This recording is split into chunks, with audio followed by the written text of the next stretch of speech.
আজকে বানাবো গাজরের জুস, সেজন্য দুটো গাজর নিয়ে নিলাম।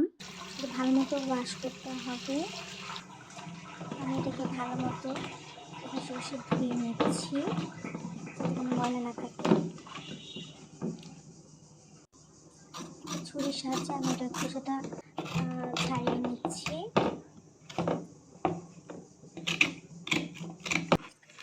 এরপর এটাকে ছোটো ছোটো টুকরা করতে হবে। তারপরে এই যে আমার গাজর কুচিগুলো, একটু বেশি কুচি করা দরকার নেই, জাস্ট কোনো রকম হলেই হলো।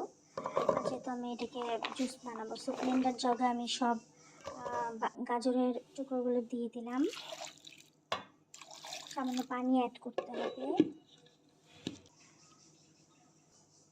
আমি নিয়ে নিলাম একটা পাতিলার ছাঁকনি। এখন আমার গাজরের জুসগুলো হয়ে গেছে।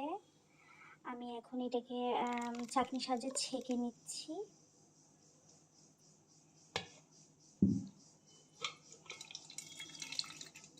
উফ, কালারটা কিন্তু সেই হয়েছে। এখন এটা একটু বেশি স্বাদের জন্য আমি কিছু চিনি অ্যাড করছি। এটা যার যার পছন্দ মতো ততখানি সে দিবে।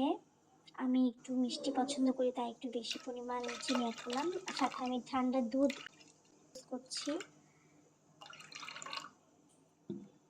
আসলে গাজর জুসটা গরমের সময় খেতে সবচেয়ে বেশি ভালো লাগে। ভালো মতো নেড়ে নিচ্ছি আমি যাতে চিনিটা মিশে যায়। এখন জুসটা আমি গ্লাসে ঢেলে নিচ্ছি। এটা খুবই ইজি একটা রেসিপি। তৈরি হয়ে গেল আমার গাজরের জুস। এটা খুবই মজাদার, আশা করি সবাই খাবেন।